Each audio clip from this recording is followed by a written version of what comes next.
রাধে রাধে বন্ধুরা, কেমন আছো তোমরা সবাই? আশা করি তোমরা সবাই ভালো আছো। সকাল সকাল চলে এসেছি আবারও নতুন আর একটা ভিডিওর সাথে।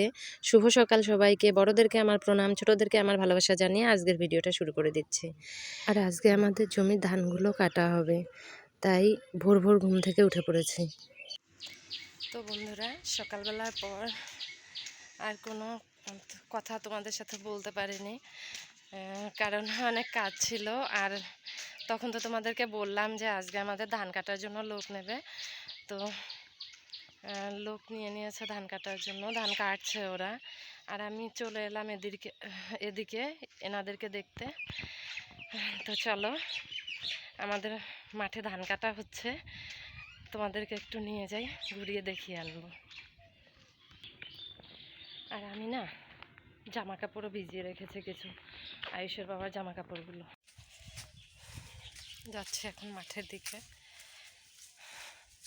আয়ুষের বাবা ডাক দিল কেন শুনে আসে। আয়ুষের বাবা ডেকে বলল জল নিয়ে আসার জন্য। তো যারা ধান কাটছে ওরা তো সকালবেলা খাওয়া দাওয়া করেই আসে বাড়ি থেকে, তাই জল নিয়ে যেতে বলল। ওদেরকে জল দিয়ে এসে দেখো আমার জামা কাপড় ধুয়ে মেলা হয়ে গেছে। আর তাড়াহুড়ো করে আয়ুষকে স্নানটা করিয়ে দিলাম।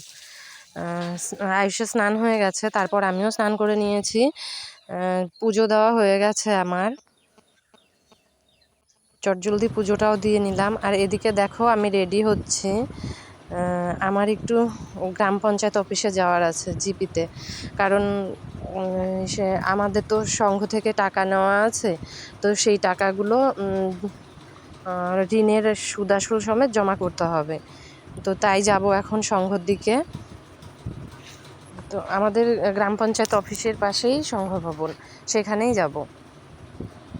তো বন্ধুরা, রেডি হয়ে বাড়ি থেকে বেরিয়ে পড়লাম গ্রাম পঞ্চায়েত অফিসে যাওয়ার উদ্দেশ্যে। তো তোমরাও চলো আমার সঙ্গে। আর এখানে দেখো এই ভাইটি পিছন থেকে ডাকছে, বৌদি আমিও ক্যামেরার সামনে আসবো তোমার সঙ্গে, তোমার ভিডিওতে আসতে চাই। তো ওকেও সাথে নিয়ে নিলাম, আর ও আমার সঙ্গে এখন যাচ্ছে রাস্তার দিকে। তো আমি ভাইকে বললাম যে ভাই দেখ একটা টোটো আছে নাকি, প্রচণ্ড রোদ, টোটোটাকে একটু দাঁড় করিয়ে দে।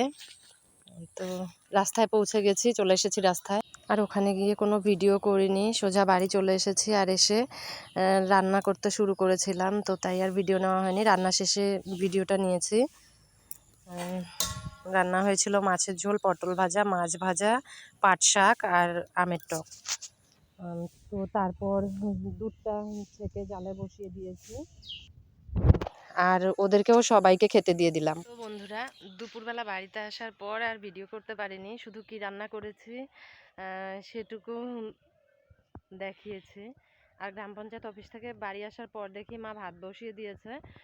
তারপর আমি ফ্রেশ ট্রেশ হয়ে তরকারিগুলো আমি রান্না করেছি। আর ধান কাটার যে লোক নিয়েছে ওনারা দুপুরবেলা আমাদের বাড়িতে খেয়েছে, তো তাদের জন্য রান্না করতে হয়েছে, তারাও খেলো। তাই আর তখন ভিডিও করা হয়ে ওঠেনি। দুপুরের পর থেকে আর ভিডিও করতে পারিনি। বিকেলবেলা থেকে ব্লগটা শুরু করলাম আবার। তো দেখো কে এলো, তো আমার ভাই এলো বিকেলবেলা। কালকে ওর জামাইবাবু ওর সাথে গিয়েছিল ওদের বাড়ি, তো সাইকেল নিয়ে চলে এসেছে, তাই সাইকেলটা নিতে আসলো। হাই বল। তো গাইস, হ্যালো, কেমন আছো? সবাই ভালো আছো?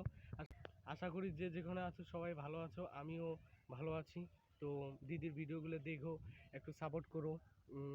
এত কষ্ট করে ভিডিওগুলো বানাচ্ছে প্রত্যেক দিন, অনেক খেটে, অনেক এডিটস, অনেক কিছু আছে। দেখা যায় যে এগুলো খুব সহজ, কিন্তু যে করে সেই জানে যে এগুলোর মধ্যে কতটা কষ্ট আছে। দেখা যায় যে অনেকটাই সহজ, যে আপলোড দিলাম আর হয়ে গেল, কিন্তু এগুলোর মধ্যে যে অনেক খাটাখাটনি, তো মানে সারাদিনের কাজ টাজ করে সব কিছু করার পরে যেই ভিডিওগুলো করে তারপরে ছাড়ে, তো এটা অনেকটাই খাটাখাটি আছে, তো অনেক কষ্ট করার পরেই করছে। তো সবাই সাপোর্ট করো, সবাই লাইক কমেন্ট শেয়ার সাবস্ক্রাইব করে দিও, তো পাশে থেকেও, তো ভিডিওগুলো দেখো ভালো করে, ঠিক আছে? তো বন্ধুরা, আমার যা বলার সেগুলো তো ভাই বলে দিল। তো আজকের মতো ভিডিওটা বন্ধুরা এ পর্যন্তই। দেখা হবে আগামী দিন নতুন আরও একটা ভিডিওর সাথে। তোমরা সবাই ভালো থেকো, সুস্থ থেকো, দেখা হচ্ছে, টাটা।